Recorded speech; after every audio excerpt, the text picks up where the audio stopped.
Même si l'iPhone 17 approche, j'ai voulu vous livrer mon retour de cet iPhone 16 Pro Max après quasiment un an d'utilisation. J'ai pu tester énormément de smartphones l'année passée et j'ai donc pu avoir un réel comparatif entre mon iPhone et le reste des smartphones. Mon iPhone est resté quasiment tout le temps mon smartphone principal, sauf pour des essais comme avec le Xiaomi 15 Ultra que j'ai gardé plus d'un mois en smartphone principal et que je garde d'ailleurs toujours en second smartphone. Je change régulièrement de smartphone pour essayer, mais mon iPhone reste donc toujours mon principal et je peux donc vous livrer un retour après un an. On parle de tout ça dans cette vidéo, mais avant ça, n'oubliez pas de vous abonner pour ne manquer aucune de mes vidéos. On est de plus en plus nombreux et je vous remercie vraiment tous du fond du cœur.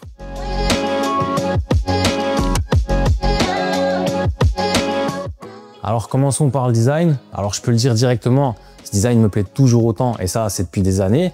Il n'a pas changé depuis plusieurs générations et je trouve ce design toujours aussi bien fini et premium. Et il est toujours agréable en main et ses tranches plates sont toujours très agréables et ergonomiques. Cette couleur désert me plaît toujours autant et je m'en lasse absolument pas, bien au contraire.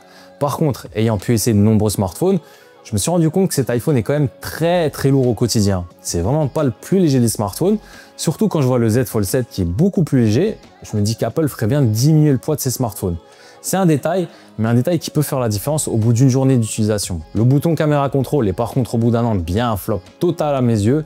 Même avec Visual Intelligence, j'utilise quasiment jamais ce bouton. Ce bouton est donc totalement pour moi inutile et un ajout superflu d'Apple. Je ne sais pas pour vous si vous l'utilisez, mais en tout cas, moi, pas du tout. Il n'a rien d'intuitif et surtout rien d'utile à mes yeux. En termes de durabilité, j'utilise toujours mes smartphones avec des coques. Donc le mien est personnellement toujours comme neuf, comme au premier jour. Sans coque, je ne sais pas si la face arrière serait encore toujours intacte, mais je laisse les courageux qui ne mettent pas de coque sur leur smartphone me le dire en commentaire. Pour l'écran, je mets aussi toujours des protections d'écran et donc je ne sais pas si cet écran se raye vite ou pas. Enfin bref, pour moi cet iPhone est vraiment une réussite en termes de design. Mais bon, il n'a pas grandement changé depuis des années. D'ailleurs on le sait, cette année devrait être l'année du changement de design. Mais tout ça reste encore à confirmer avec la keynote.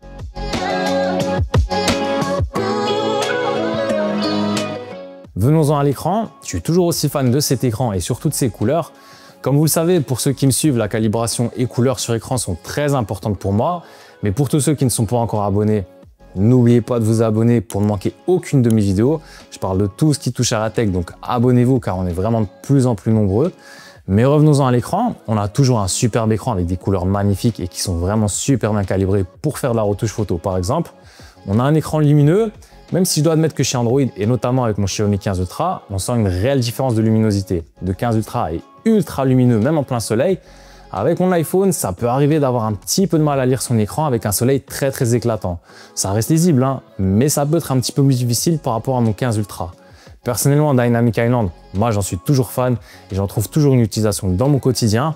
Après oui, ça n'a pas révolutionné ma manière d'utiliser mon smartphone, mais ça m'est utile et pour preuve que c'est plutôt bien pensé, Samsung a par exemple intégré une fonction similaire avec No Bar. Comme je vous l'ai dit, j'ai une protection d'écran et je peux donc pas vous dire en termes de durabilité ce que l'écran vaut. Mais personnellement, j'en suis fan et on a toujours cette fluidité et bonheur à l'utiliser au quotidien.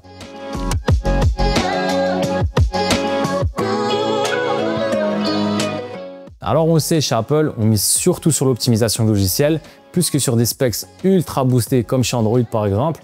Et force est de constater, même si je le savais déjà, que chez Apple, ça marche super bien. Honnêtement, je peux compter sur les doigts d'une main où j'ai eu un bug, ralentissement ou freeze total de mon iPhone.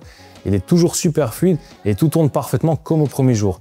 Et c'est ça que j'aime chez Apple. On a le sentiment d'avoir un produit quasiment indestructible en termes de performance et l'optimisation y est vraiment pour beaucoup. On le sait, Apple fabrique ses propres puces avec son propre OS et ils arrivent donc à faire que tout soit parfaitement fluide et optimisé. Je vais être honnête, mais par exemple avec le Z Flip 7 de chez Samsung qui utilise aussi son propre processeur mais sous Android, j'ai eu autant de freeze et de bugs en 2 semaines que sur mon iPhone en un an. C'est pour vous dire l'optimisation qui est faite. Alors vous le savez, j'avais eu un souci avec mes premiers iPhones qui étaient défectueux, avec énormément de chauffe et de problèmes d'écran figé. Mais depuis que je l'ai changé, j'ai plus eu aucun problème avec mon écran. La chauffe, elle, est beaucoup moins présente. Il va chauffer sur certaines grosses tâches comme une utilisation prolongée de Lightroom ou quand je vais filmer en 4K. Mais hormis ça, dans la vie de tous les jours, je trouve que c'est modéré, hormis lors des très grosses chaleurs qu'on a pu avoir. Mais ça, c'est tous les smartphones qui en souffrent. On le sait, au niveau des mises à jour, Apple fait en sorte de tenir ça de près et on a droit régulièrement à des mises à jour plus ou moins grosses.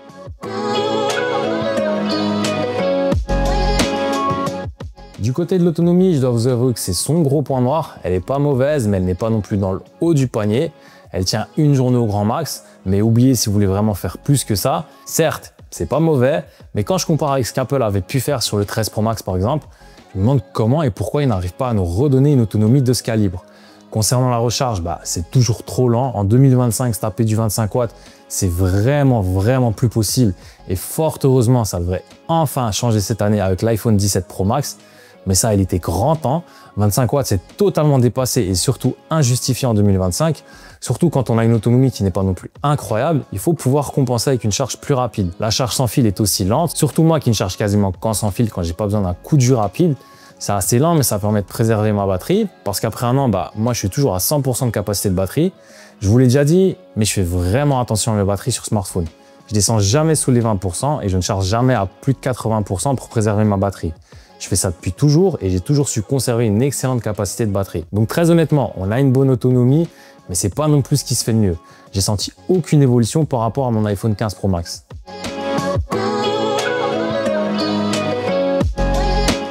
Alors du côté de la photo, vous le savez, et je l'ai déjà dit, de nombreux smartphones sont bien meilleurs que l'iPhone.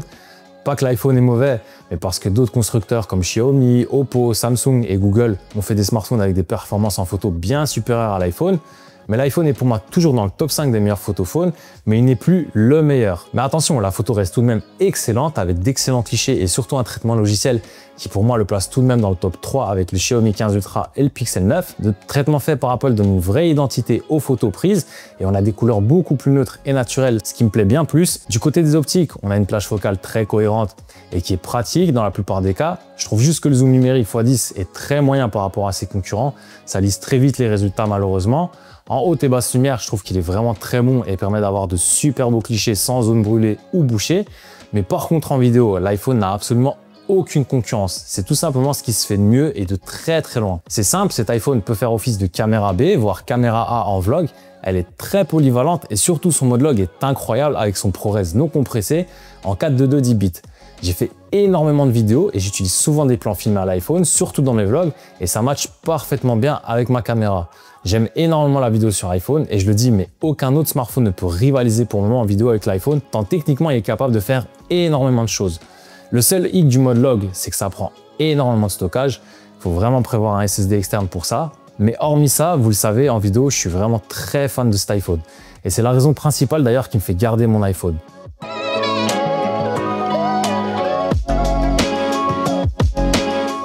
Alors comme je vous l'ai dit, après un an, il est comme neuf parce que je l'utilise avec des coques, mais on sent qu'on a comme un produit ultra fiable et bien fini en main. Il m'est arrivé de le faire tomber et on sent que c'est solide. Il en va de même pour les bugs, j'en ai quasiment eu aucun. Et ça, c'est comme quelque chose d'important au quotidien, de savoir qu'on a un smartphone qui ne va pas friser en un coup.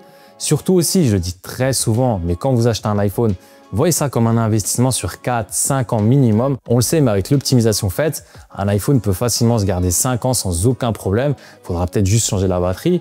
Et on le sait, un iPhone à la revente, ça se vend très bien, même 5 ans après. Donc voyez ça sur du long terme avec un fort potentiel à la revente, même après plusieurs années.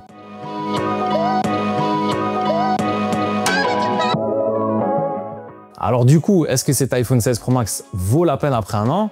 Oui, très largement. Mais je pense que si vous avez un iPhone 15 Pro Max, attendez l'iPhone 18. On peut facilement maintenant sauter 2-3 générations d'iPhone sans voir vraiment une différence énorme entre eux. Sauf si vous trouvez une promotion folle, ce qui risque d'arriver avec la sortie prochaine de l'iPhone 17.